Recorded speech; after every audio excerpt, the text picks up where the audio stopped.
autoridades presentes, senhoras e senhores, boa tarde. O Tribunal de Contas do Estado do Espírito Santo, por meio intermédio da Escola de Contas Públicas, tem a honra de receber todos vocês para o evento sobre a Lei de Abuso de Autoridade e possíveis reflexos na atuação dos tribunais de contas. O evento está dividido em dois momentos. Um primeiro momento com uma palestra de duração de mais ou menos 60 minutos e a seguir um segundo momento de debates com perguntas orais por parte da plateia. A palestra será ministrada pelo professor e procurador do Estado, Anderson Santana Pedra. O palestrante é pós-doutor em Direito pela Faculdade...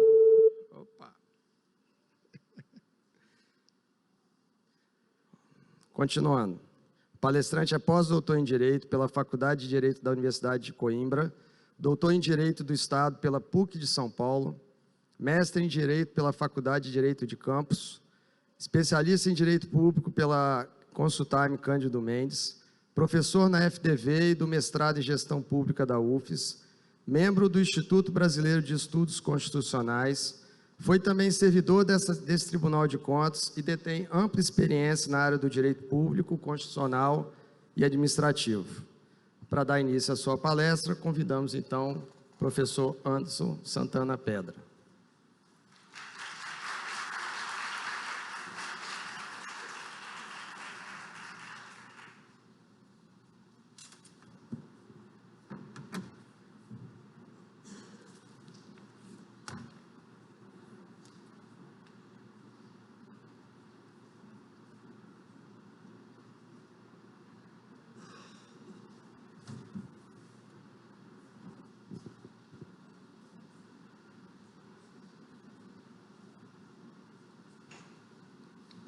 Boa tarde a todos e a todas.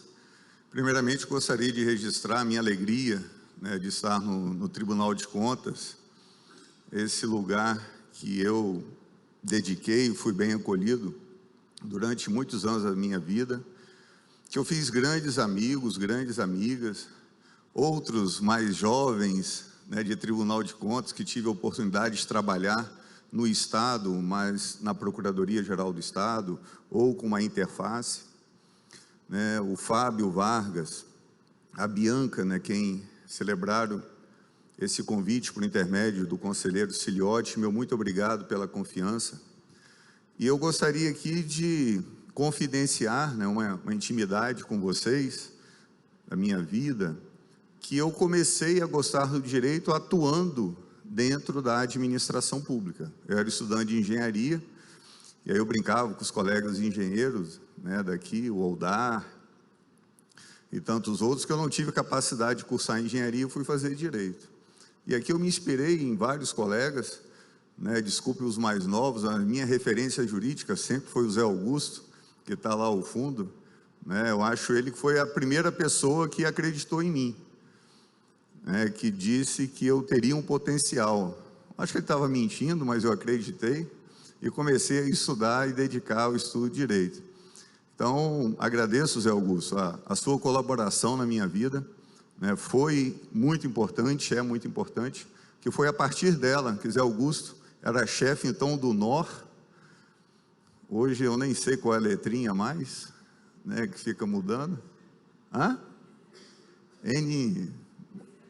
NRC, e aí Zé Augusto me puxou da área administrativa, e lá tive grandes colegas, a Cecília, o Ivan, e tantos outros lá da antiga que me inspiraram a estudar o direito público. E hoje o tema que me traz aqui, a Lei de Abuso de Autoridade, possíveis reflexos na atuação dos tribunais de contas, é um tema sensível que perpassa a história do Estado, que perpassa a história do direito, que perpassa a história das instituições. Há muito tempo, esse problema, essa discussão do limite de poder e limite de competência é algo muito caro, tanto do ponto de vista prático quanto do ponto de vista teórico. Montesquieu, um autor multicitado, e às vezes até citado de forma indevida, como se fosse o único pesquisador sobre a separação de poderes ou separação de competências, cunhou essa expressão, que a gente de forma resumida, diz que quem concentra o poder ou quem detém o poder tende a abusar dele. E é a partir dessa concepção que vários autores, inclusive Montesquieu, mas Bruce Ackerman, mais recente, Karl Loewenstein, Hans Kelsen, apresentaram modelos de separação de poderes, de separação de funções, para que um pudesse controlar o outro, uma instituição pudesse controlar uma outra instituição. E isso vai sendo discutido, quer seja sobre o prisma das instituições, falando aqui no Brasil, os 5 órgãos constitucionais de soberania, legislativo, executivo, judiciário, Ministério Público e tribunais de contas. Não mencionei poderes para fugir da discussão, mas órgãos constitucionais de soberania, órgãos que têm previsão de competência diretamente da Constituição Federal. Esses órgãos, essas instituições, a todo tempo discutem nachos de poder. Aonde eu posso atuar? Qual é o meu limite? E, historicamente, cada um desses poderes vem testando o seu limite. Até que ponto eu posso chegar me intrometendo um pouco na competência originária de outro?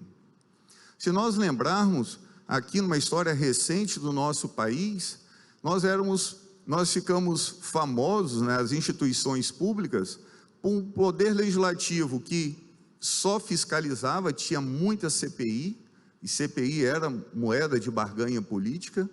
Tínhamos um judiciário que ficou famoso porque estava construindo sede, e aí eram os escândalos dos tribunais.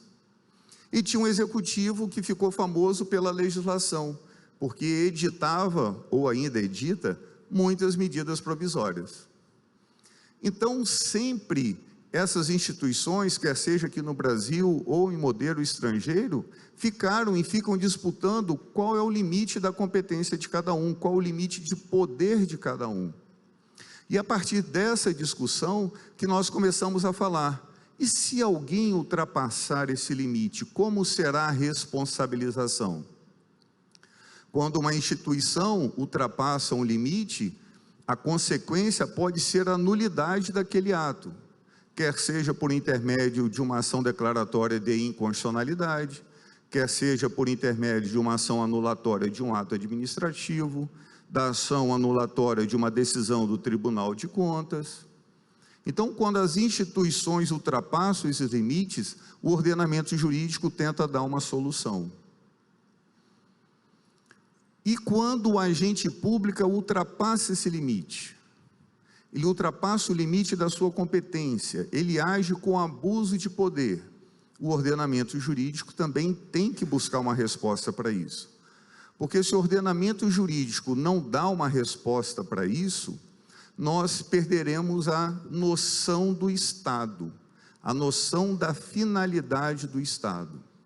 O Estado, quando surge, a partir dos seus teóricos, Marcelo Caetano, Portugal e Jelinek, dizem esses autores que o Estado surge com essas 3 finalidades básicas: bem-estar, justiça e segurança.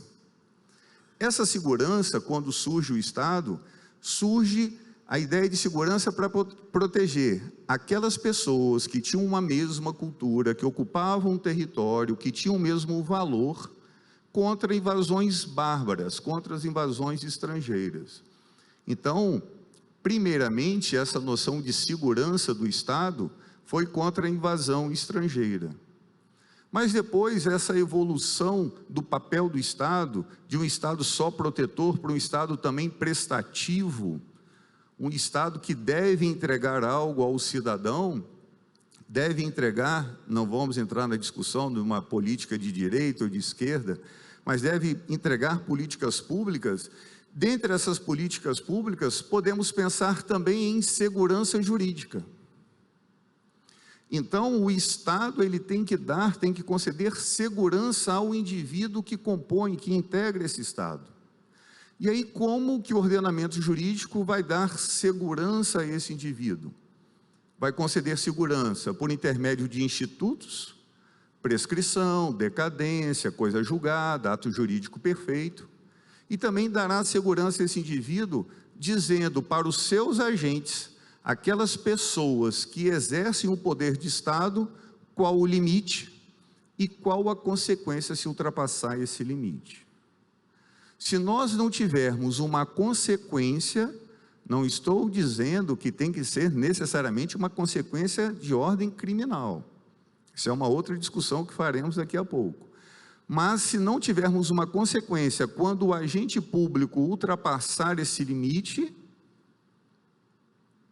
esse agente público vai ficar testando, porque ele não sabe qual é a consequência. Se ele não tem consequência, se eu não tenho uma sanção, fogo que não queima, luz que não alumia, não serve para nada. É a mesma coisa de lei sem sanção. Então eu tenho que ter um limite e uma consequência, uma sanção, caso esse limite seja ultrapassado. Isso qualquer criança sabe. Tem que saber qual é a consequência. Eu costumo contar a história, a minha filha Maria Clara, eu digo para ela, eu dou um comando: Maria, faça isso, vou contar até 3. E o que a Maria pergunta? Se chegar no 3, pai, o que acontece? E eu sempre digo para ela, não queira nem saber. E ela vive com isso. Agora mas eu também nunca cheguei no 3, né? Porque quando chegar no 3 eu não vou saber o que fazer. Então eu reinicio a contagem. Eu 1, 2, Maria, ela nada, eu volto 1, 2, Maria, aí ela atende, né? Então eu vou reiniciando a contagem. É igual o novo decreto do pregão eletrônico, né? Toda hora quem já leu pode voltar à fase de lance se achar que não conseguiu ainda o melhor preço. Eu já adoto essa norma lá em casa. Maria está com 11 anos, desde os 3 anos dela, então já tem 8 anos que eu adoto esse sistema do pregão eletrônico lá em casa, do novo decreto. Então nós temos que ter uma consequência. Qual consequência? A gente deve discutir. E aí, colegas, nessa ideia da necessidade entre poder e competência, durante muito tempo se fala, como eu estou aqui utilizando, essa expressão poder.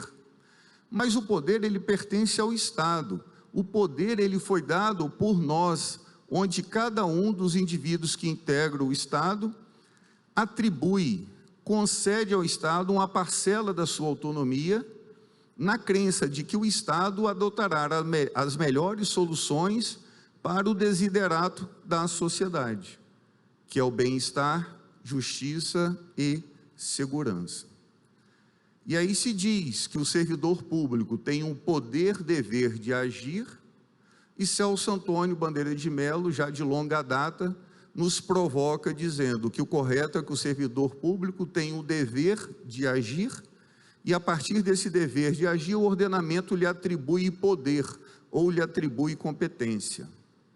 Então, cada agente público, quando ele tem um poder, quando ele tem uma prerrogativa, isso não é para o bel prazer do agente público, isso é para o indivíduo, é para a prestação da política estatal, quer seja do executivo, do legislativo ou do judiciário.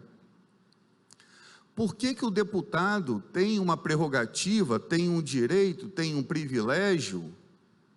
Por que o juiz tem uma prerrogativa, tem um direito, tem um privilégio? O deputado sobre prisão, o magistrado da inamovibilidade, da irredutibilidade de vencimento, da vitaliciedade, isso é para ele? Não, isso é para nós. Se o conselheiro ele tem a vitaliciedade, não é para ele fazer o que quiser no exercício das atribuições do seu importante cargo. É para ele julgar com isenção, com certeza de que não será perseguido por uma Assembleia Legislativa, por um Poder Judiciário, que terá critérios diferenciados de julgamento para se sentir protegido, para que ele possa exercer com impessoalidade, com independência e com coerência as suas atribuições. Então, esse poder ou essa competência que é distribuída para os agentes públicos deve ser usadas apenas para as políticas públicas, para o interesse da sociedade, na proteção do indivíduo. Isso é tão forte que a nossa Constituição Federal desde sempre, como todas as constituições democráticas de direito, nossa Constituição Federal de 88, né? Obviamente. Então, a Constituição de 88, desde o seu nascedouro, assim como as demais constituições de estados constitucionais democráticos, modernos, trazem direitos e garantias fundamentais. Então, o Estado, ao mesmo tempo que ele estabelece prerrogativas, estabelece direitos para os agentes públicos, deve estabelecer também normas que sirvam de proteção para o indivíduo. Então, quando o Leviatã ele é criado, esse Estado todo-poderoso, para que ele não haja contra o indivíduo, prejudicando, perseguindo o indivíduo, direitos fundamentais são elencados para tutelar o cidadão. Nesse papel de tutela, de curatela do indivíduo, as normas se apresentam, inclusive, para aplicar sanções aos agentes públicos que não obedecem a essa distribuição de competência, usam o seu poder para fins ilegítimos, não em prol da sociedade, não em prol do indivíduo, mas com interesses outros, beneficiar a si próprio, beneficiar terceiros e por aí vai. Nessa quadra de discussão, quando a gente fala em abuso de poder, e essa lei de abuso de poder e toda, vamos dizer, turbinada que ela deu no ordenamento jurídico e nas instituições, algumas autoridades com receio que a autonomia, né, alguns amigos magistrados, Anderson, essa lei de abuso de autoridade vai tirar a minha independência, essa lei de abuso de autoridade vai tirar a independência do promotor, ele agora vai se sentir acuado, isso é aquilo. Colegas, cada norma, cada comando vai produzir um reflexo em cada instituição ou em cada pessoa, a depender do modo de agir dessa pessoa. Eu tenho certeza que várias das normas da lei de abuso de autoridade, daqui a pouco eu destacarei alguns dispositivos, o Tribunal de Contas do Estado do Espírito Santo, tenho certeza, já tratou do assunto, já está regulamentado. Mas nós temos várias outras situações, e situações novas se apresentam a cada momento, que nós teremos que talvez revisitar a nossa forma de agir. Isso é algo constante em todas as instituições, em todas as categorias. E sempre quando vem uma nova norma, as pessoas se agitam, todo mundo fica inseguro. E o meu papel aqui, no final, é tentar sugerir algumas das reflexões que eu tenho, algumas das minhas reflexões que eu tenho certeza que vários dos colegas aqui já tiveram. Conversei aqui ainda há pouco com o doutor Luciano, Ministério Público de Contas, da medida que ele refletiu, e eu disse para o doutor Luciano, esse é um ponto que eu acho importante.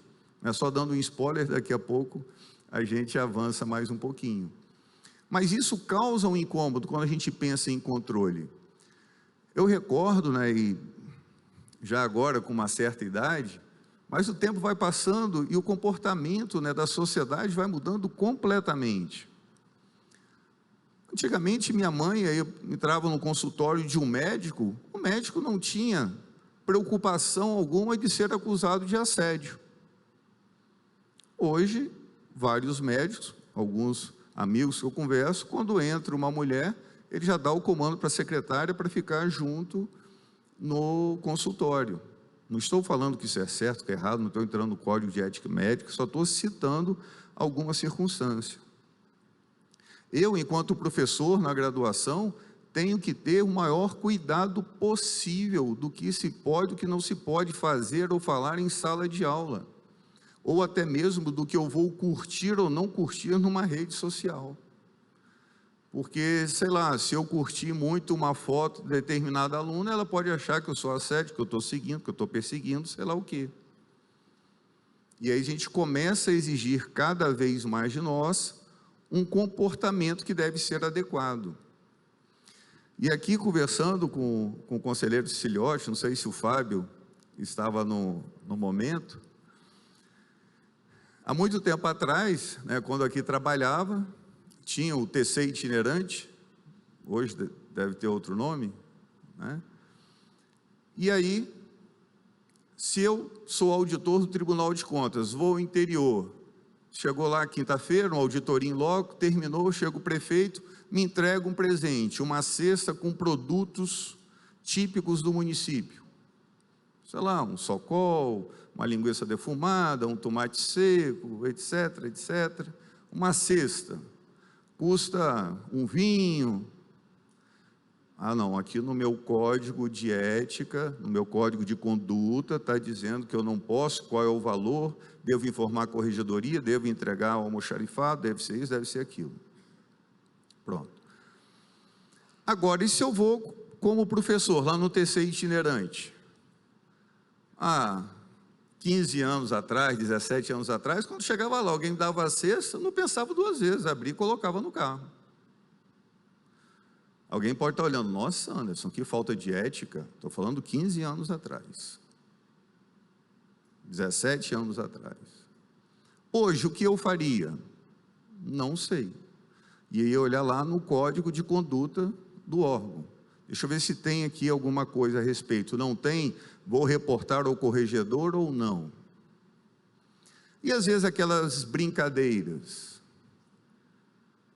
Eu lembro uma vez, em sala de aula, isso tem tempo, na graduação, os alunos, eu passando matéria no quadro, um aluno disse, Anderson, dizem que sua prova é muito difícil. Aí eu falei, depende.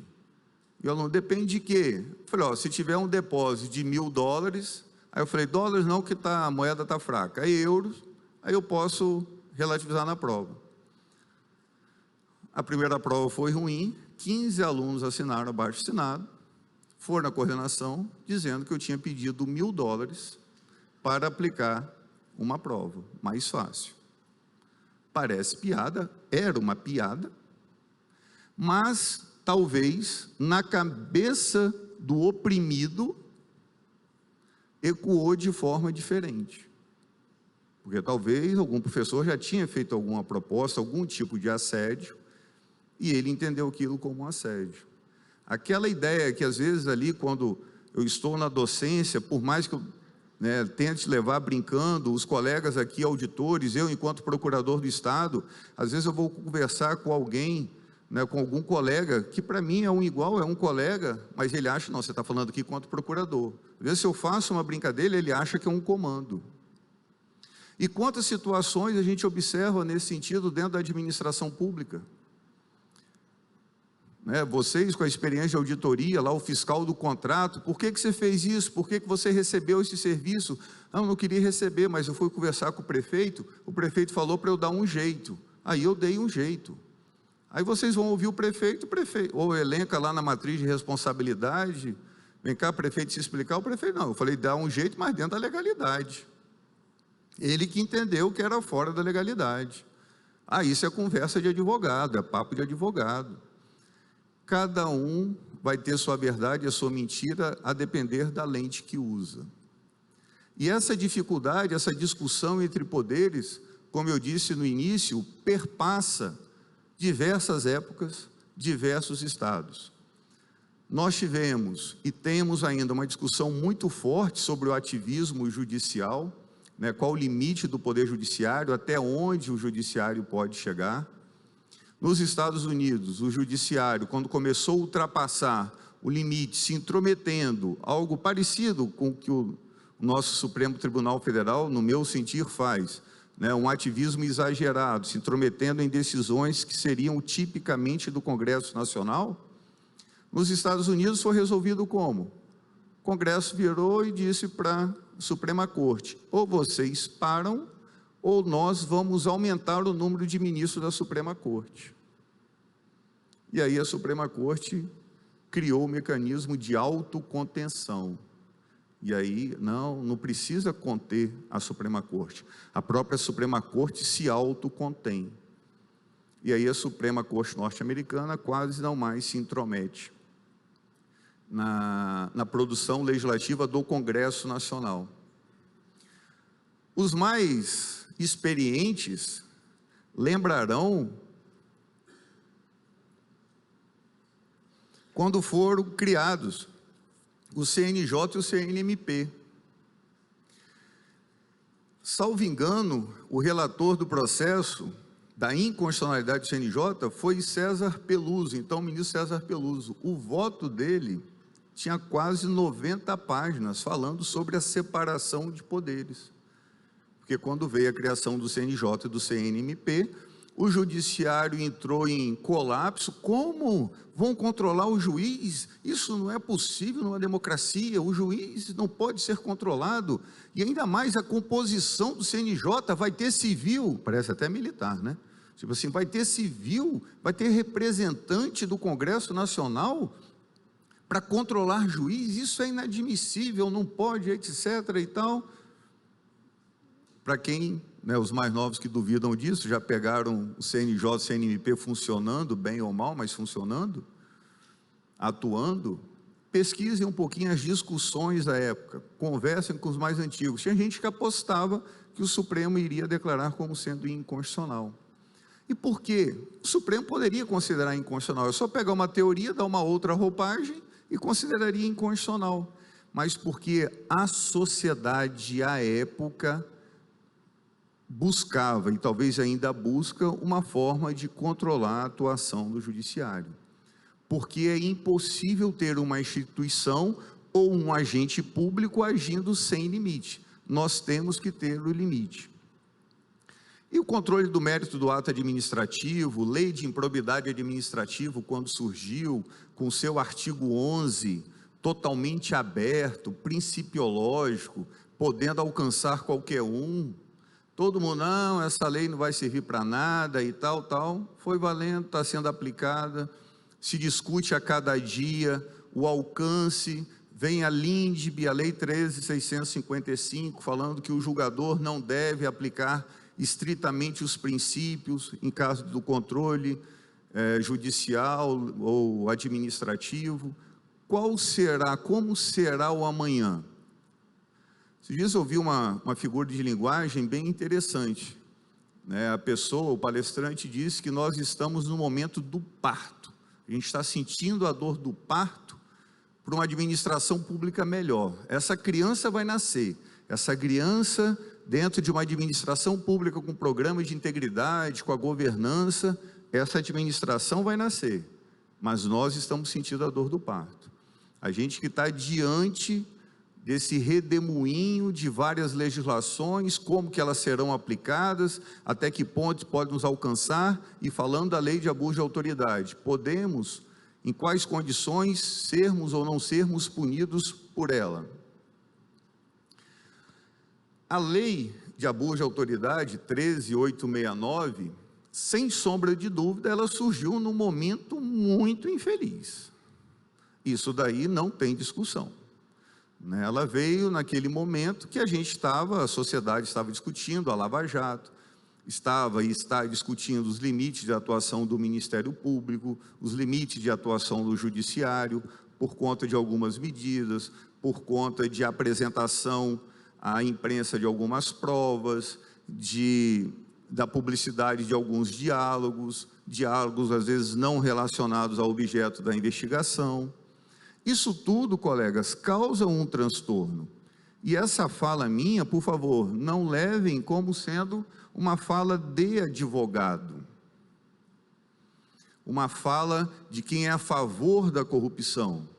Isso é uma fala de um indivíduo que amanhã pode sofrer com algum comportamento tal como um outro cidadão, outro indivíduo vem sofrendo, sendo perseguido por um policial, sendo perseguido por um procurador de Estado, que pode ficar extorquindo o particular para liberar um aditivo, como nós vemos no noticiário, né, em outros estados aí da federação, aditivos em obras milionárias, procuradores de Estado ficavam exigindo propina.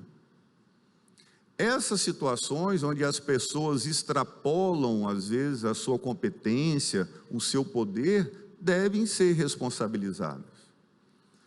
Às vezes eu sou chamado para falar sobre a responsabilidade do parecerista, e eu já começo a falar no seguinte: para mim, parecerista tem que ser responsabilizado. Aí todo mundo, opa, que isso? Ah, então depois não vem falar nada. Eu falei, tem que ser responsabilizado. Se uma pessoa tem competência, se uma pessoa recebe, ele não vai ter responsabilidade nenhuma? Ele é café com leite? É igual brincar de pique, na hora que eu vou te pegar, estou de isola, porque eu sou advogado? Não, você recebe, você tem uma responsabilidade. O que nós temos de discutir são os parâmetros para essa responsabilização. É o que eu digo, um parecerista, se eu vou exarar um parecer sobre um processo de licitação, de inelegibilidade, tem uma corrente doutrinária, uma corrente jurisprudencial A, uma corrente doutrinária, uma corrente jurisprudencial B, uma corrente doutrinária, uma corrente jurisprudencial C. Ah, eu vou adotar B. Ótimo, adota B. Eu tenho liberdade para adotar B. Mas eu tenho o dever, como diz o Tribunal de Contas da União, de no mínimo suscitar a dúvida para a autoridade que irá decidir. Então eu tenho que dizer, no meu parecer, que existe a tese A, a tese B, a tese C. Adoto a tese B por tais fundamentos. Afasto a A e a C por tais fundamentos. Se um procurador não age assim, para mim ele deve ser responsabilizado. Vamos discutir a dosimetria. Às vezes fala de ser responsabilizado, pô, você vai mandar um cara embora? Sim, não, gente. Tem muita coisa até mandar o agente público embora. Uma advertência, uma censura, Tribunal de Contas, uma multa, vamos discutir o percentual da multa, o valor da multa, mas a conduta deve ser balizada para todas as categorias. Um professor em sala de aula, um delegado de polícia, um procurador de Estado, um médico que atende pelo SUS, essas pessoas têm um compromisso social, têm um dever a cumprir, têm um dever competência, um dever poder a cumprir. E ele não pode extrapolar essa competência para beneficiar a si próprio ou prejudicar alguém. Se ele assim o fizer, deve ser responsabilizado. Então, o momento da lei de abuso de autoridade foi muito infeliz. Agora também fica na dúvida, qual seria o melhor momento para essa lei? Todo dia tem um escândalo, todo dia tem uma operação. Então, esperar quanto tempo até o momento de editar essa lei? Quando que o parlamento estaria ou não preparado, isento para apreciar essa lei? Talvez nunca, porque sempre a gente vai ter, ou a tendência de ter, um ou outro deputado, ou vários, ou alguns senadores, deputados, respondendo a processo, ou sobrestado, mas com a possibilidade de responder. Então, esse momento tinha que ser escolhido, foi escolhido no meio da tempestade, mas isso por si só não gera vício de inconstitucionalidade. Eu, particularmente, não vejo nenhum vício de inconstitucionalidade na lei. Que a lei poderia ser melhor? Sim, como várias outras leis. Que o texto da lei é ruim? Sim. O texto da lei é aberto? Sim. E a lei de abuso de autoridade anterior? Era melhor? Tem tantos conceitos vagos quanto a nova lei. Tipos abertos na legislação anterior e na atual legislação. Alguma dessas normas, isso é fato, das normas da Lei 13.869, já estavam na legislação anterior, já estão contempladas como responsabilização em processo administrativo, isso é fato. Como eu disse, eu entendo que diversas das circunstâncias, das condutas, dos tipos descritos na Lei de Improbidade Administrativa, poderiam ter uma resposta apenas no âmbito administrativo, no âmbito de uma corregedoria, não necessariamente com uma coloração criminal. Mas isso é uma escolha política. Escolha política essa, salvante, se alguém tirar da cartola o grande guarda-chuva, que é o princípio da proporcionalidade, ah não, mas a norma é desproporcional. Bom, isso é um subjetivismo sem tamanho. Então eu particularmente não vejo a lei como sendo inconstitucional. E elas podem, e algumas das suas normas já podiam ser extraídas do ordenamento jurídico vigente. Como eu disse também, algumas, Apagou? Apagou agora?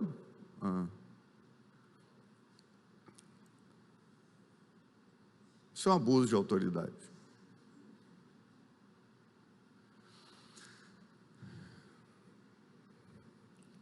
Bom, são alguns pontos aqui, eu vou tratando, o slide eu disponibilizo também para vocês, né? Por acaso, se alguém tiver interesse em anotar algum ponto, só para a gente ir ganhando tempo, tudo bem?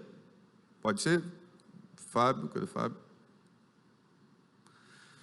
Então, algumas condutas poderiam ser cuidadas, como eu disse, apenas na esfera de responsabilização administrativa.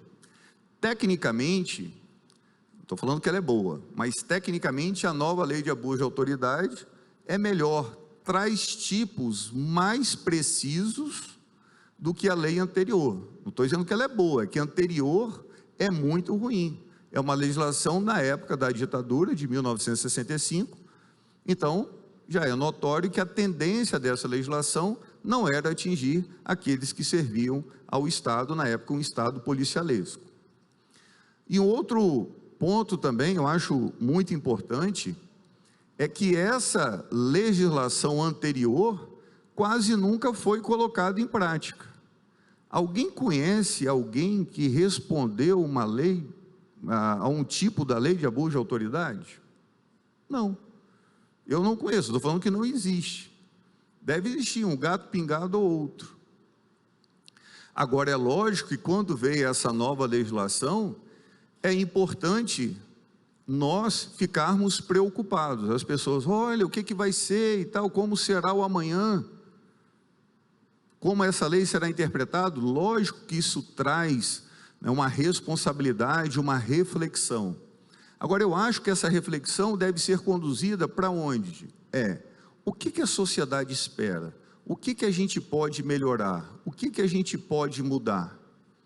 Não para que nós não sejamos atingidos, tipificados na lei de abuso de poder, mas no sentido, o que a gente é capaz de melhorar a partir dessa sinalização da lei de abuso de autoridade. Porque se o Congresso sinalizou, colegas, se o Congresso sinalizou, é porque a sociedade, uma parte dessa sociedade, reclama. Não estou dizendo a maioria, mas parte da sociedade reclama. E reclama de quê? Reclama de abuso de autoridade. Às vezes nós pensamos, e isso é natural, né, o juiz ele acha que a lei está sendo feita para ele, para atingir, o promotor acha que está sendo feito para atingir ele. E aí esses dias, infelizmente, nós vimos no noticiário, ou diversas vezes, o quê? Um policial agredindo um indivíduo, por conta de um abastecimento na bomba. E aí ele volta fardado, agride a face do indivíduo. Isso não deve ter repreensão? A lei de abuso de autoridade trata também disso. Também disso, não só isso, mas também disso. Agora, se aproveitaram e colocaram um jabuti em cima da árvore para atingir um determinado juiz, um determinado promotor, ou um juiz, um promotor que tem a conduta A, B ou C, que ocorreu em determinada operação, isso é um outro fator. E uma situação interessante, colegas, é a seguinte: para diversos doutrinadores, e aí eu cito um festejado penalista, Guilherme Nutti, ele diz que essa lei, e daqui a pouco eu vou mostrar, ou vou ler para vocês, essa lei, ela é mais protetiva, ela cria uma blindagem do agente público melhor do que a lei de 1965, dizendo, o servidor está se preocupando com o quê? Já que a nova lei exige, por exemplo, e daqui a pouco eu vou ler, um dolo específico para a sua aplicação. Então, alguns agentes públicos estão com medo de quê? Então, para alguns doutrinadores, essa nova lei de abuso de autoridade protege ainda mais o agente público.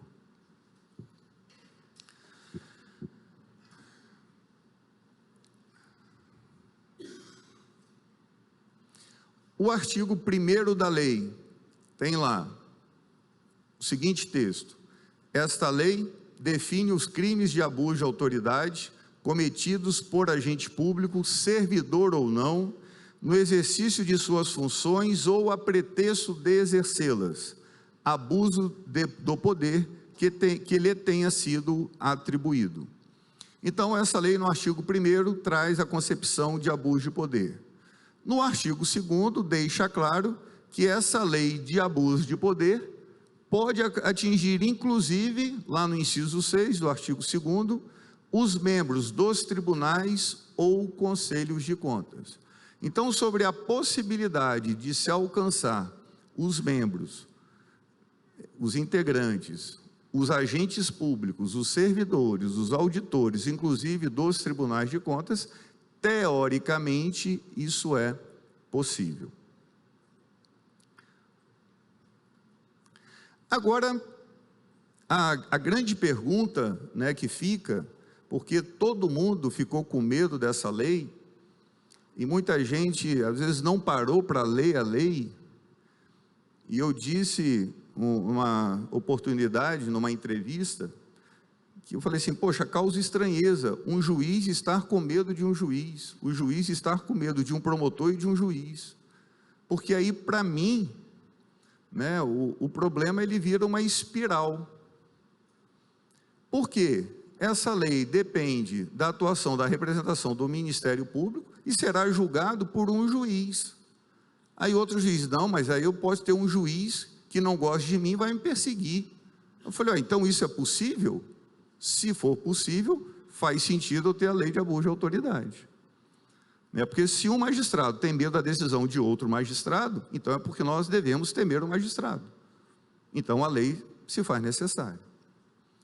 Só que essa lei, a dificuldade da sua aplicação, e isso é bom, a dificuldade da sua aplicação, isso é bom, porque ela exige lá no parágrafo 1º do artigo 1º, o chamado dolo específico. Então isso está na parte das disposições gerais. Nas disposições gerais da lei de abuso de autoridade, no artigo 1º diz: as condutas descritas nessa lei constituem crime de abuso de autoridade, quando praticadas pelo agente com a finalidade específica. Com a finalidade específica.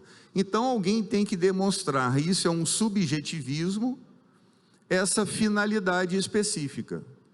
E aí como que se demonstra esse subjetivismo? Com a mesma dificuldade que nós iremos encontrar no processo penal. Vai ser com testemunha, vai ser com escuta telefônica, com quebra de sigilo e por aí vai. Alguém recebendo um dinheiro, alguém exigindo alguma coisa. São circunstâncias que servirão para comprovar esse desejo específico, essa finalidade específica de prejudicar alguém ou beneficiar alguém ou a si próprio. Então, a aplicação dessa lei é difícil por conta dessa exigência da finalidade específica, como um requisito da tipificação. E o parágrafo 2º do artigo 1º traz o chamado crime de hermenêutica, retira por completo a possibilidade de alguém ser responsabilizado criminalmente porque teve uma interpretação que para um outro agente foi inadequado. Ah não, você interpretou de forma equivocada, será responsabilizado por abuso de autoridade, você abusou da sua competência de procurador do Estado, que você deu uma interpretação equivocada. Uai, interpretação equivocada, crime de hermenêutica, foi afastada dessa lei de abuso de autoridade. Isso está lá no parágrafo 2º do artigo 1º. Então, ninguém precisa ficar em dúvida de ser... Aí agora me derrubou. Que apagou aqui para mim também. É igualdade, né? Princípio da igualdade. Ninguém pode ter privilégio, né? Porque que um está vendo, outro não está vendo, e por aí vai. Beber uma água enquanto isso.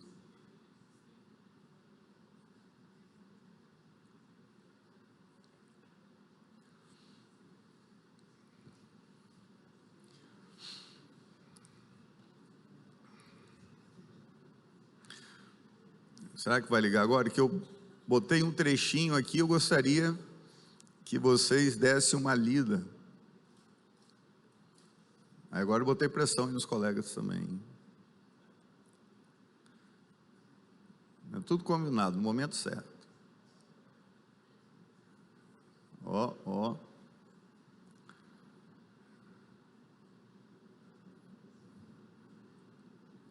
Isso é um trecho de uma peça jurídica.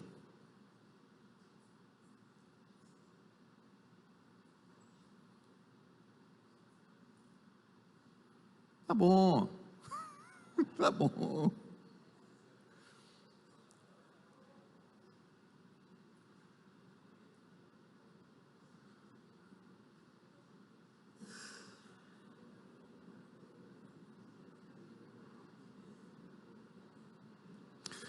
Gostaria que vocês dessem uma lida.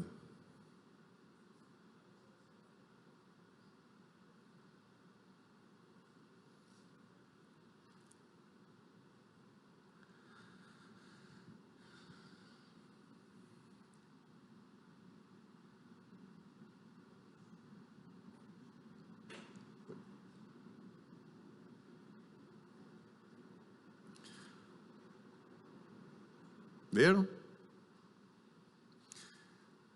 Vocês imaginam que esse trecho é de uma peça ministerial, de um advogado, de um magistrado?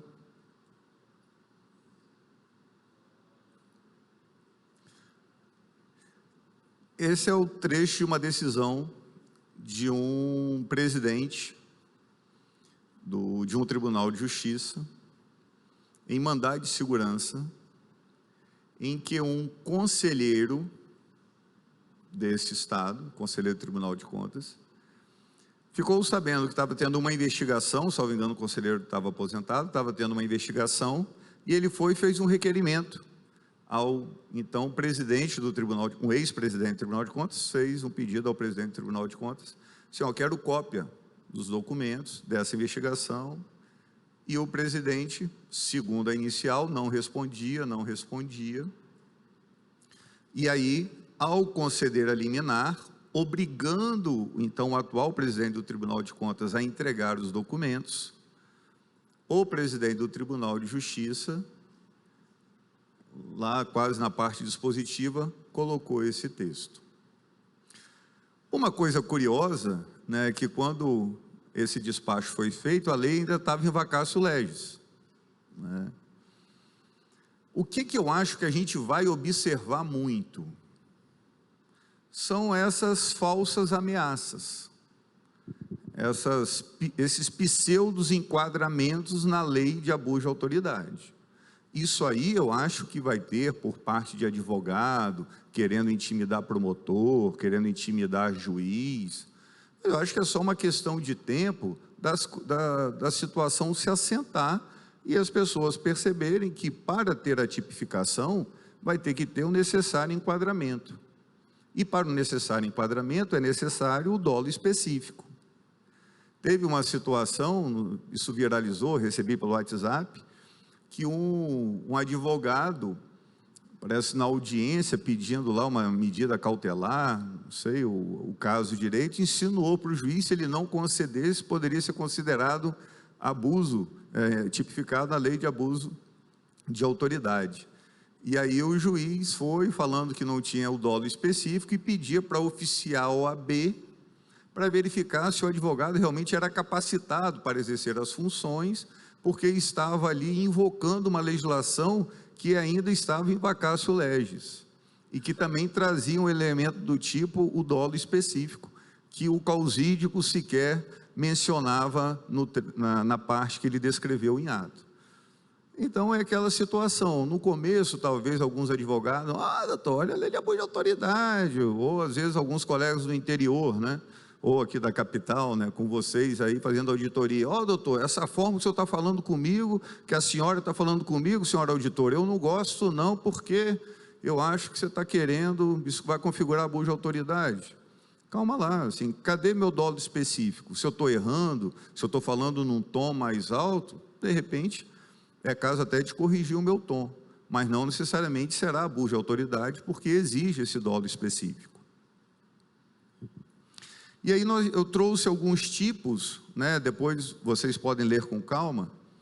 Inovar, alguns tipos que eu acho que pode, em tese, né, botei lá hipotética aplicabilidade nos tribunais de contas.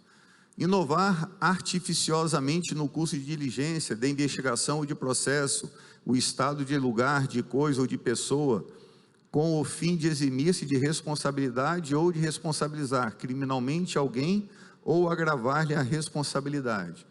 Você bagunçar o processo, omitir alguma coisa, incluir algo indevido. Inciso 1 do parágrafo único. Também incorre na mesma pena aquele que eximir-se de responsabilidade civil ou administrativa por excesso praticado no curso de diligência.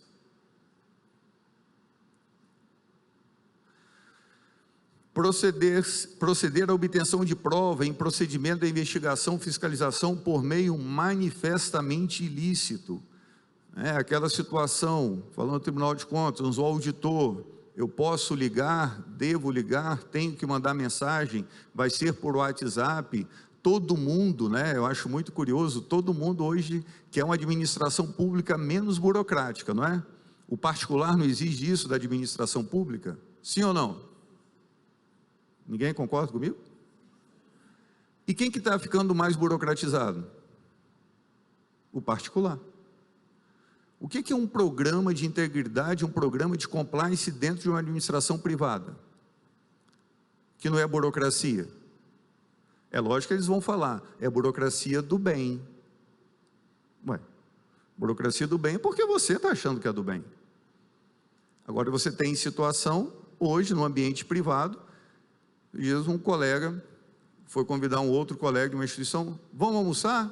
Não, me desculpe, mas não posso almoçar com você. Meu código lá de conduta da empresa diz que eu não posso almoçar com o advogado de outro escritório que nós tenhamos alguma lide com interesses contrários. Rapaz, mas isso é problema dos nossos clientes, não é nosso. Não, mas está lá no nosso, está no meu código de integridade.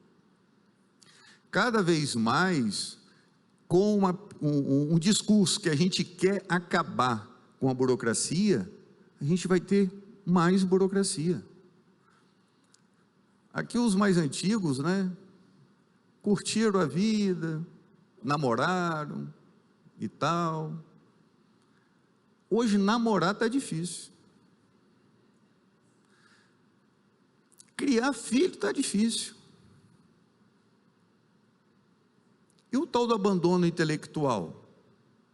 Decisões do Poder Judiciário dizendo que o pai que não deu afeto ao filho deve ser responsabilizado com indenização.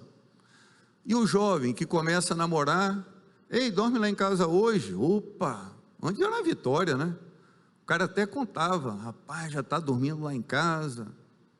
Agora, se contar, lascou, vai gerar união estável. O direito, ele está complicando, ele está ficando cada vez mais burocrático. É essa dor do parto que nós estamos passando. O que será? Como que essa criança vai nascer? Quando que essa criança vai parar de chorar e a gente vai curtir a paternidade, a maternidade dessa nova administração pública? São as cenas dos próximos capítulos. Como que isso e quando isso ocorrerá? Vamos ver se passa rápido. Mas a sociedade, com um discurso que quer acabar com a burocracia, cada vez mais cria regras e mais regras, inclusive entre os particulares. E nós, da administração pública, a mesma coisa. E aí tem requisitar, instauração ou instaurar procedimento investigatório de infração penal ou administrativa em desfavor de alguém, a falta de qualquer indício da prática de crime, de ilícito funcional ou infração administrativa. Daqui a pouco, um cidadão lá no interior vai virar para o técnico, para o auditor, você vai colocar isso no relatório? Isso aí é abuso de autoridade. Você sabe que não tem nada a ver. Eu expliquei tudo direitinho. Eu vou representar não sei aonde. Pois não, demonstre o dolo específico. Eu estou fazendo isso para prejudicar de forma específica quem? Qual prova você tem com relação a isso? Agora, dando aqui um spoiler, é importante nós percebermos que essa sociedade e também nós, cada vez mais, tenhamos um padrão de comportamento. As nossas práticas de agir, as nossas ações, cada vez mais devem estar pré-determinadas. É isso que o judiciário vem tentando apresentar com os precedentes. Aquilo que Dworkin chamava do romance em cadeia. O que é romance em cadeia? O sistema jurídico deve ser como uma novela. Agora é série, né?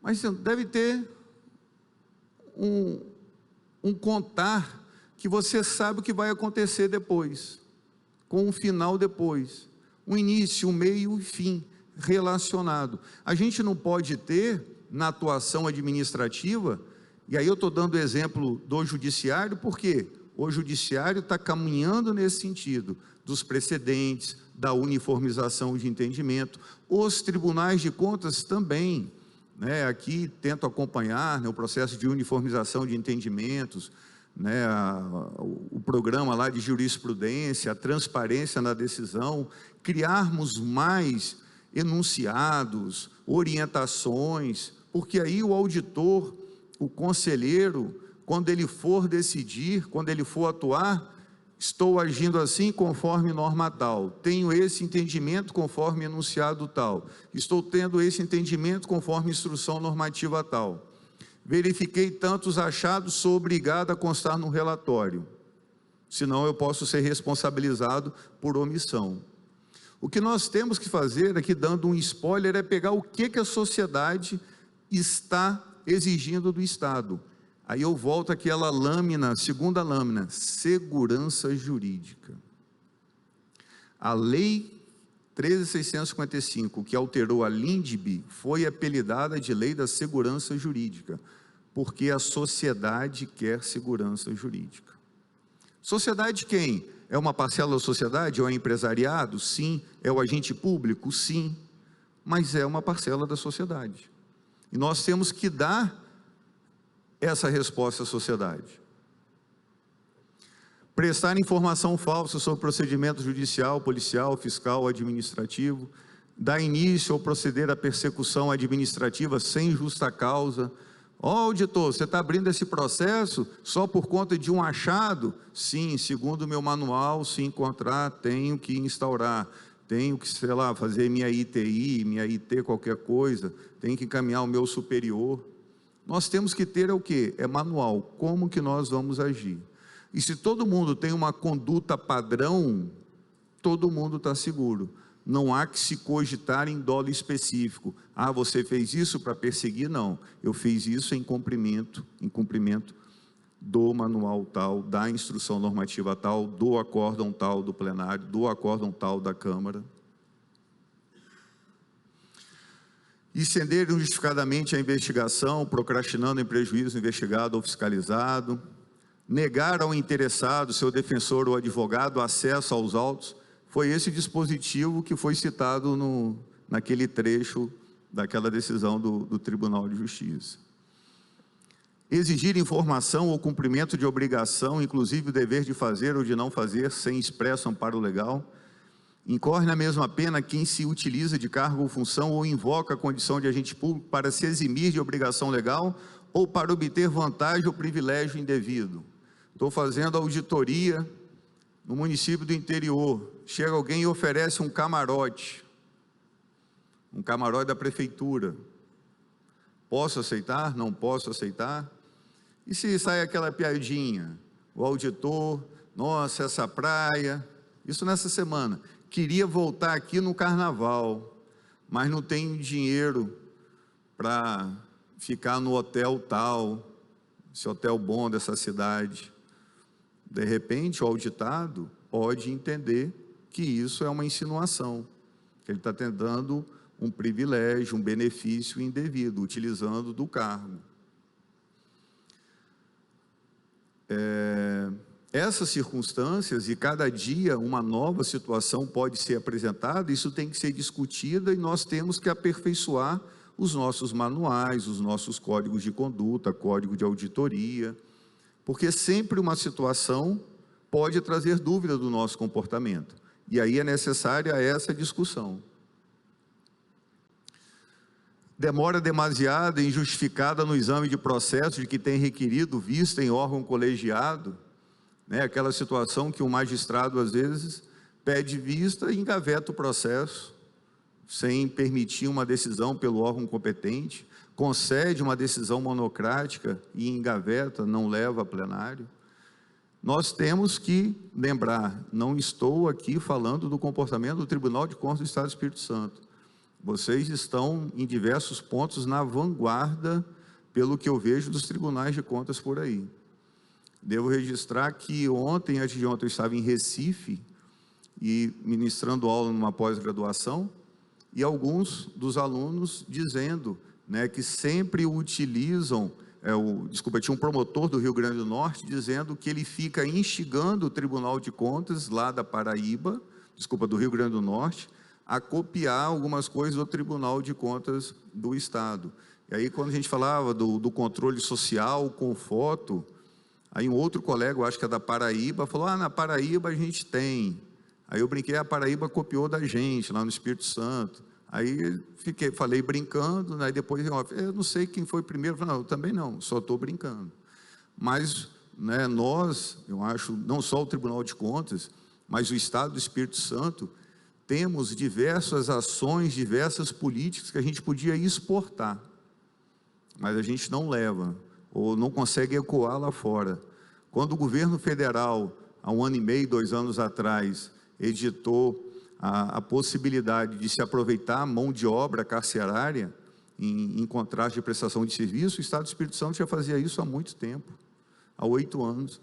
E eu lembro discutindo isso em grupo de professores nacional, aí os professores lá de Curitiba, de Pernambuco, da Paraíba, de Brasília, isso não vai dar certo, que não sei o que, lá no Estado do Espírito Santo não tem problema. Aí todo mundo ficou em silêncio, e já tem tantos anos que a gente faz isso. E também não foi uma novidade também exclusivamente nossa, não. A gente copiou uma ideia à época do modelo da Bahia e aperfeiçoou. Bom, a ideia foi aperfeiçoada, talvez para alguns a gente acabou atrapalhando. Então, acho que a gente tem muita coisa para levar. Antecipar o responsável pelas investigações por meio de comunicação, inclusive rede social, da culpa. Temos que ter cuidado com a redação, isso é óbvio, né? O Estado tem que prestar contas do que está fazendo, mas também sem antecipar uma condenação. E isso é muito delicado quando a gente está dando entrevista, né? Quando a gente está postando, né? A conotação que pode ser dada desse elemento de culpa para o agente que ainda não foi condenado.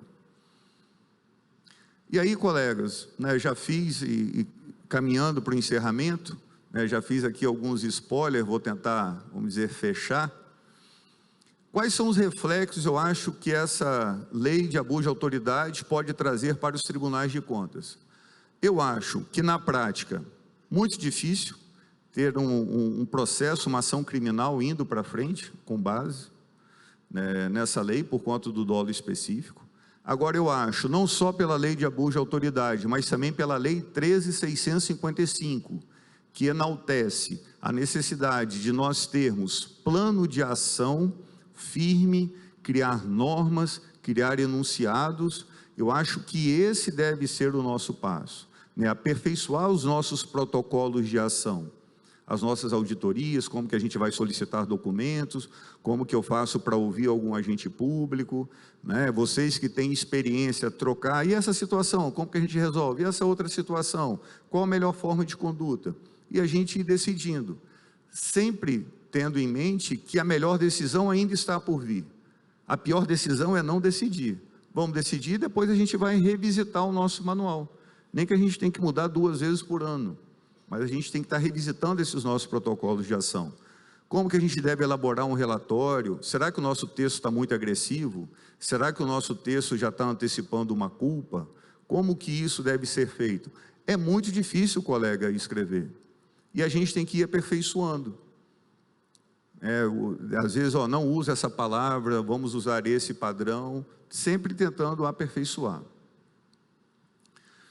E para isso a gente tem que pensar, né, numa governança e mecanismos de liderança, estratégia e controle falando aqui de forma específica, sem querer ensinar nenhum padre a rezar a missa aqui, né, que vocês é que têm experiência, em utilizar esses mecanismos na nossa atividade fim, na atividade fim de fiscalização.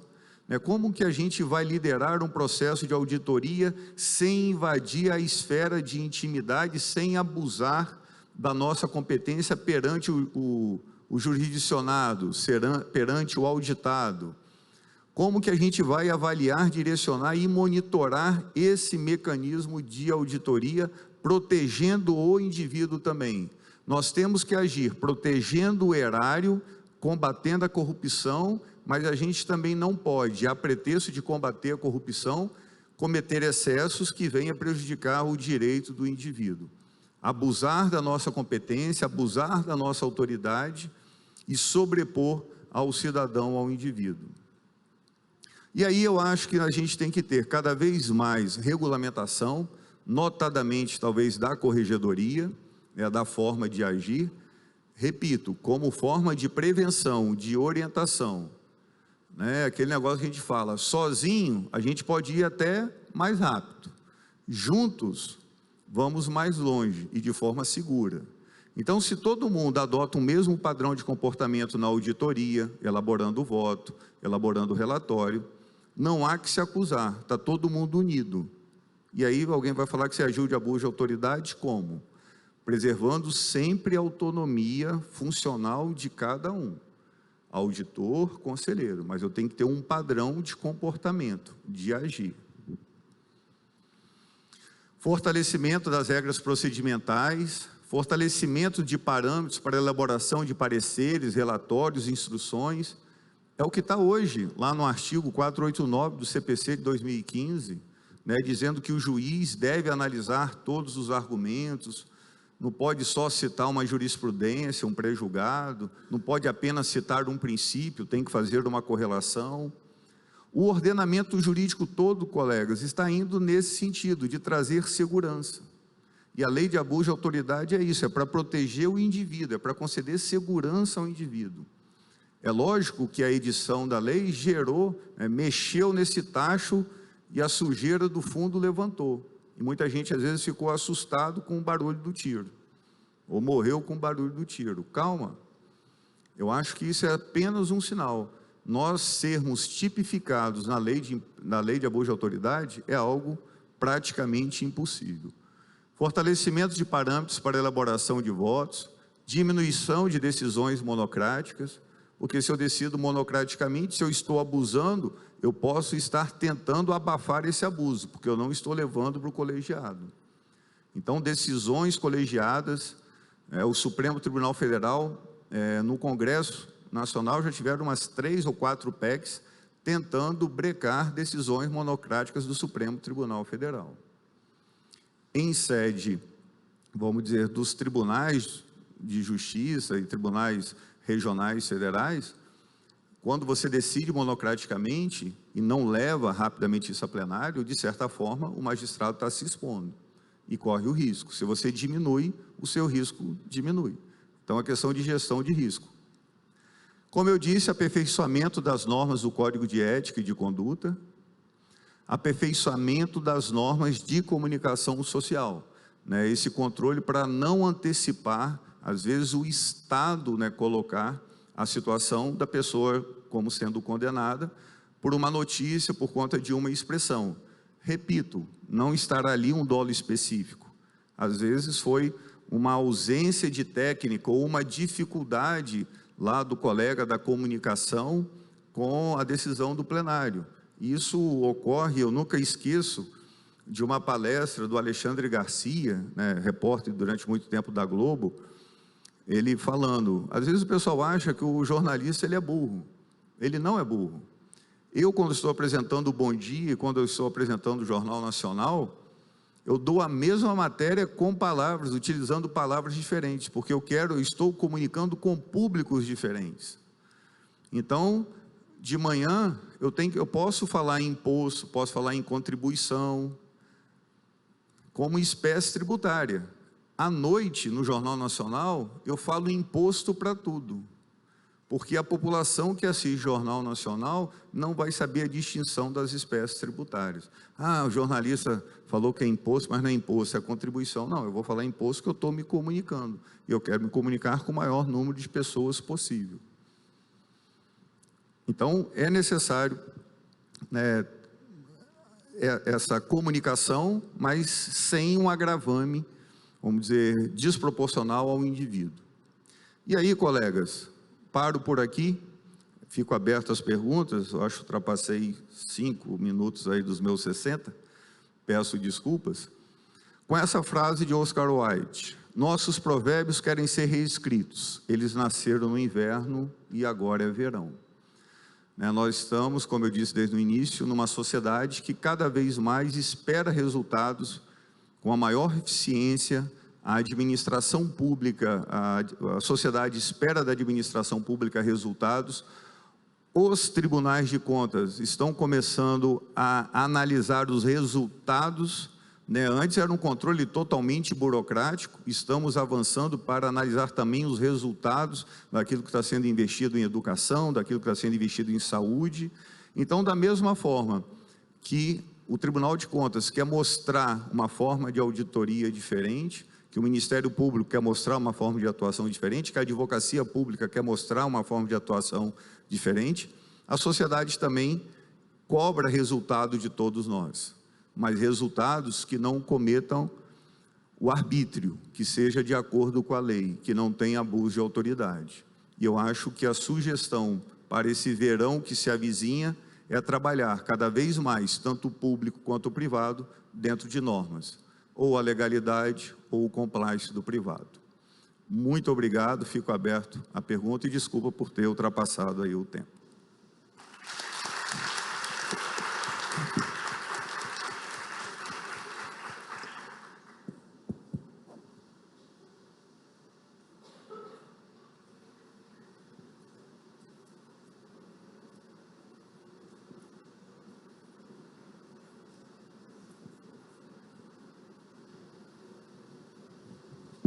Passados os 30 segundos, prescreveu os prazos das perguntas. Orei muito por isso.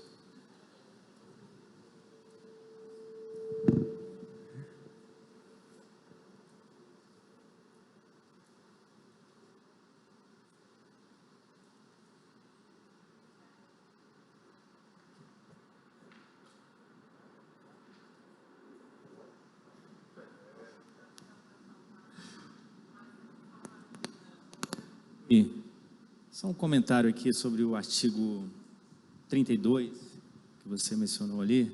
Fedez, ele está vingando, que eu vivo passando o zap para ele tirar dúvida. O 32 foi bem direcionado para a Lava Jato, que diz o seguinte: é crime, de abuso. Negar ao interessado, seu defensor ou advogado, acesso aos autos de investigação, popular aí, ou a qualquer outro procedimento investigatório de infração, popular também administrativa, assim como impedir a obtenção de cópias, ressalvado acesso à peça relativa a diligências em cursos ou indique a realização de diligências futuras cujo sigilo seja imprescindível. A lei de acesso à informação, ela garante, por exemplo, o sigilo da espécie reservado. Até a decisão, né?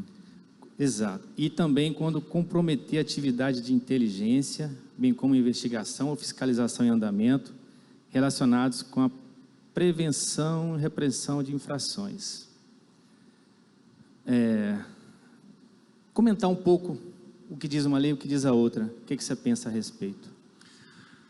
Bom, Marcelo, eu acho assim, para efeito do artigo 32, a gente tem que ler sempre todos os tipos aqui conjugados com o artigo 1º que fala do dolo específico, para efeito de subsunção. Então, se eu não tenho dolo específico, não haveria de me preocupar com o artigo 32 aqui. Só que essa discussão, não sei quem está acompanhando aí o novo decreto do pregão eletrônico, que o novo decreto do pregão eletrônico, inspirado lá na lei do RDC, está trazendo o preço sigiloso. Se o edital não informar o valor estimado ou o valor máximo da licitação será considerado sigiloso e será aberto apenas ao final da fase de lance, utilizando como fundamento, eu acho que artigo 7º da lei 8º, da lei de acesso à informação. É 7º? Acho que é 7º. O artigo 7º da lei de acesso à informação. Então, a lei de acesso à informação trouxe o TCU, pelo que eu acompanhei, tem julgados nesse sentido, e eu concordo, quando às vezes se solicita algum processo e o TCU nega acesso, vista esse processo, por conta que vai prejudicar a atividade finalística lá do julgamento. Então, você terá acesso a essa informação quando concluído o processo. Uma vez eu atuando na Procuradoria do Estado, enquanto procurador,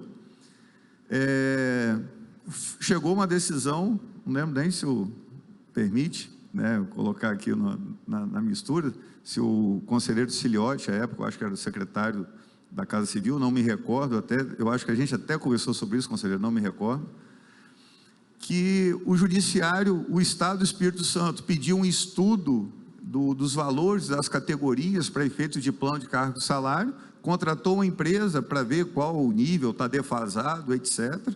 Poxa, um documento para uma decisão interna, que politicamente seria colocado à mesa para discutir com as categorias, mas é uma informação que eu não vou colocar à mesa abertamente, eu tenho e levo.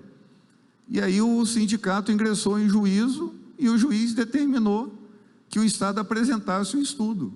Poxa, o Estado ia chegar numa mesa de negociação delicada, se tivesse lá uma informação, vamos dizer, contrária aos interesses financeiros e limites financeiros orçamentários do Estado, por conta de um estudo que era para subsidiar a decisão do Estado. Na oportunidade, a PGE agravou, não conseguiu suspender o efeito da decisão. Então, o artigo 7º, por si só, quando a gente cada vez mais fala em transparência, fala em publicidade, ele traz a possibilidade de reter essa informação, que eu acho importante, essa norma da Lei de Acesso à Informação, lá do artigo 7º, conjugando ela com o artigo 32, o que eu acho importante aqui para ninguém ser acusado de abuso de autoridade. Discussão teórica sempre vai existir. Aqueles que entenderão que deve explicitar tudo, que o processo deve ser sempre amplo, e aqueles que irão defender que não, que pode ter ocorrer alguma restrição. Eu sou favorável à restrição, sim. Lógico que toda exceção deve ser sempre interpretada com a maior restrição possível. Eu não posso, daqui a pouco, querer restringir tudo o tempo todo. E aí, eu acho, Marcelo, que uma forma para nós escaparmos de uma lei de abuso de autoridade, quando a gente negar, eu lá na Procuradoria, vamos fazer o enunciado aqui na Procuradoria, que processos administrativos nessas circunstâncias não serão oferecidas cópias antes da decisão. E aqui, no Tribunal de Contas, a mesma coisa. Alguém vai poder questionar o nosso entendimento, e aí, no caso, o entendimento da Corte, mas jamais dizer, o chefe de tal CT, o conselheiro tal, na decisão monocrática, cometeu abuso de autoridade porque negou acesso à informação. Não, eu neguei acesso à informação com base nesse entendimento do tribunal, pacificado no manual tal, etc, etc. Beleza? Grande Alexandre. Boa tarde. Boa. Professor, o site Conjur publicou recentemente que há uma orientação normativa da PGR em que ela tenta, de certa forma, se blindar em face da lei de abuso. Em seu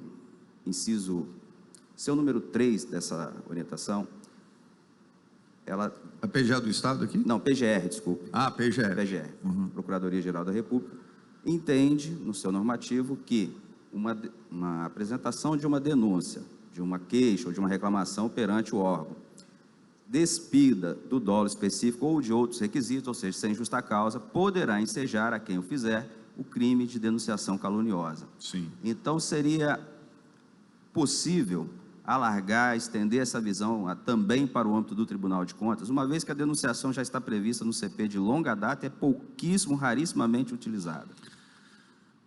Alexandre, Muito obrigado por sua observação. Acho que complementa isso tudo que nós estamos falando, né? A gente está agora num cabo de guerra. Quem tem a competência, quem tem o poder, está com medo de alguém considerar que nós estamos abusando dessa competência, desse poder, dessa autoridade.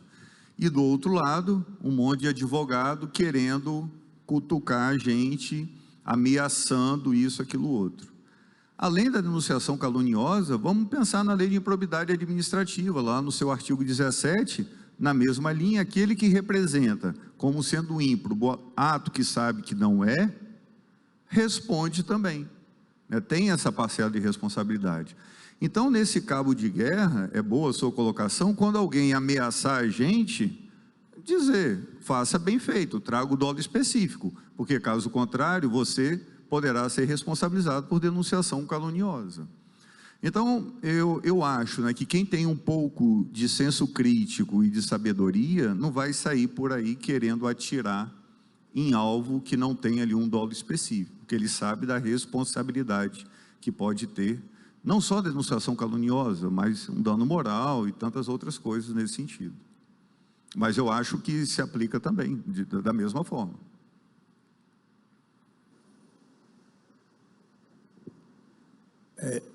Colega.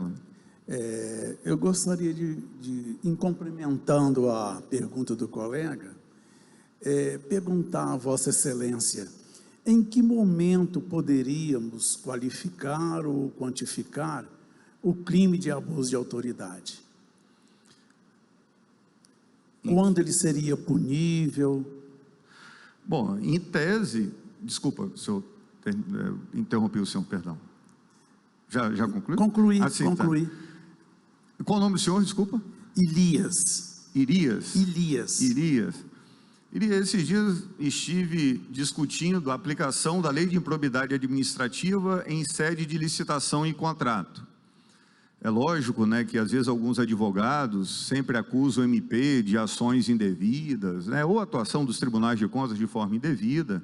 É lógico que a gente tem o uso da retórica para um lado e para o outro, mas aí foi muito curioso que, conversando com promotores, né, a pergunta foi: como que eu vou demonstrar o dolo na ação de improbidade administrativa? Então, assim, como que eu vou, agora na pergunta do senhor, como que eu vou dizer que aqui aconteceu um crime de abuso de autoridade? Bom, a partir do momento que você consegue comprovar o dolo específico que exige no artigo 1º. Não basta apenas eu negar o documento, né, complementando a pergunta do Marcelo. Eu indeferi, não vou dar o documento, o conselheiro em decisão monocrática, sei lá, o diretor-geral, o chefe de uma setorial, não entrega o documento. Abuso de autoridade, não, você tem que demonstrar o dolo específico.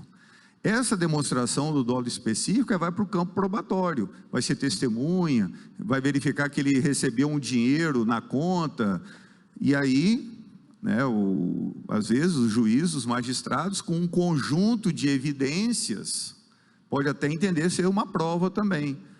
Não, ele negou aquele documento que prejudicou tal político, queria fazer defesa e isso beneficiou outro político. Mas cadê a comprovação que ele tinha um dolo específico de beneficiar o outro político? Consegui na quebra do sigilo telefônico dele, ligação, dizendo, deixa comigo, eu não libero nada. Ou peguei um pagamento no hotel feito pelo outro político, recebeu um presente dado pelo outro político. E aí é um conjunto probatório, de acordo com o sentire, né, que sentença do latim sentire, com o sentimento de cada um, vai entender que ali tem um dolo específico ou não tem um dolo específico. Essa é a dificuldade. E por isso que alguns acham, e eu comungo desse entendimento, que a lei de abuso de autoridade, para você ter a subsunção, é muito difícil. Quando tiver, é porque o cidadão é merecedor mesmo, né? E não essa acusação porque, você falou alto comigo, você pediu tal documento, você está abusando da sua autoridade, você quer me expor. Eu falei, não, estou cumprindo aqui meu plano de auditoria, você reclama lá no plenário. Estou cumprindo aqui meu manual de auditoria, reclama lá no plenário. E como eu disse, se todo mundo está agindo em conjunto, como que vai ser acusado se você está com um dolo específico? se todo mundo tem o mesmo comportamento. Marcelo, de novo. Lei de abuso de autoridade tinha uma conduta tipificada como abuso, o ato lesivo à honra ou de patrimônio de pessoa natural ou jurídica, quando praticado com abuso ou desvio de poder ou sem competência legal. Essa última expressão, sem competência legal, a nova lei, embora dê a entender que está, mas não está expressamente dessa forma. Tem um assunto que está permeando todos os tribunais de contas, é a competência dos tribunais para julgar prefeitos enquanto ordenador de despesa. O tema de repercussão geral 835, firmado pelo Supremo, pela STF, firmou um entendimento no RE 848826, que essa competência é do Poder Legislativo competente. Ou seja, quem julga prefeito na condição de ordenador de despesa é o Poder Legislativo. Embora a Tricom, o IRB defenda aí revisitar esse posicionamento, é a tese que está valendo. Os tribunais de contas, e esse assunto está bastante polêmico, de acordo com o posicionamento do Supremo, julgar prefeito sem ter competência poderia ser enquadrado em uma lei de abuso de autoridade? Sim e não. Bom, primeiramente, a sua pergunta envolve uma discussão sobre competência enorme, de priscas eras. Eu, particularmente, acho que, só para firmar entendimento, eu acho que o assunto que nós já conversamos desde a época que eu trabalhava aqui, né, eu acho que a Câmara deve julgar, tem a competência para julgar o prefeito, as contas. O ato de gestão é o Tribunal de Contas. Eu acho que era o voto do Veloso, uma decisão do Veloso antiga e tal, Casais Brito também. Então, eu não concordo com essa decisão do STF, mas vamos lá. Eu acho que poderia ser considerado, hipoteticamente, um abuso de autoridade se eu vou em um prefeito eu julgo e outro prefeito eu não julgo. Ou não julgo nenhum prefeito, obedecendo a decisão do Supremo, de acordo com a decisão do Supremo, e agora não, você eu vou julgar. Por quê? Porque ninguém aqui gosta de você. Aí eu acho que eu consigo demonstrar o dolo específico. O simples fato de nós termos uma interpretação diferente, também particularmente, com todo respeito, não concordo com... Eu não parei para analisar o fundamento de não dar cumprimento a essa decisão do Supremo, também não vem ao caso aqui. Agora, se todos os tribunais de contas, se a Tricom, se o Rui Barbosa, eu acho que os presidentes dos tribunais de contas estiveram discutindo isso recentemente, se todos os tribunais de contas permaneceram com entendimento, com um fundamento que tem competência para julgar os prefeitos, cadê o dolo específico de prejudicar um prefeito? O dolo específico de prejudicar todos os prefeitos? Isso não existe, no meu entendimento. Não estou dizendo que o comportamento dos tribunais de contas está de forma correta, de acordo com a decisão do Supremo. Isso é uma outra discussão. Mas, para mim, isso não configuraria abuso de autoridade, porque eu não verifico um dolo específico nessa circunstância.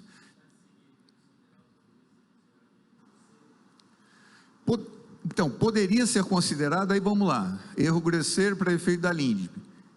Repito, eu não parei para analisar toda a decisão do STF e qual é o fundamento do TCE, dos TCEs e do TCU, não, dos TCEs, né? Para driblar, usando a expressão de Marco Aurélio, né, que ele gosta de utilizar nos votos dele, Marco Aurélio, ministro supremo, para driblar a decisão e repercussão geral do STF. Como eu disse, se tiver uma interpretação possível, como o próprio excepciona o artigo 1º, não posso ser responsabilizado pelo crime de hermenêutica, porque eu não tenho um dolo específico. Talvez, como eu disse, eu teria o dolo específico se todos os prefeitos, eu não julgo com base na decisão do STF. Aí agora apareceu esse prefeito aqui, não, esse aqui eu vou julgar. Aí, talvez eu consiga demonstrar o dolo específico. Agora, se eu tenho o TCE Espírito Santo, vários outros TCEs, TCMs, com esse entendimento de não alcance da repercussão geral do Supremo Tribunal Federal, eu não vejo aí uma possibilidade de abuso de autoridade. Poderíamos sim discutir a nulidade da decisão, uma reclamação constitucional, sei lá, mas não abuso de autoridade. Eu acho que Zé Augusto... Hã?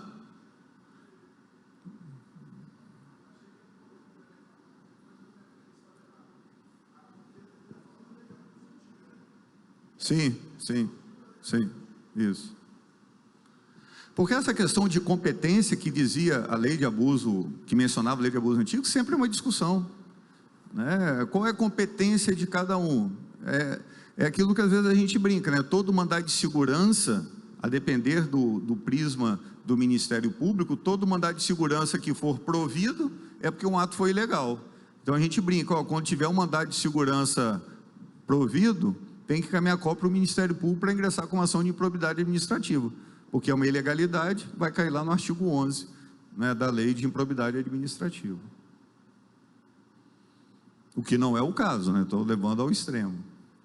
Ou então toda lei que for declarada inconstitucional vai ser crime de abuso de autoridade, porque o legislativo extrapolou sua competência.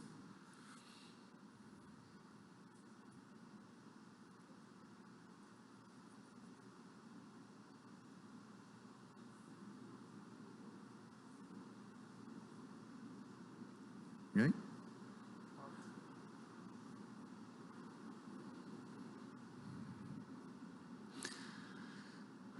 Bom, deixa eu só... Não, Fábio, pode ir.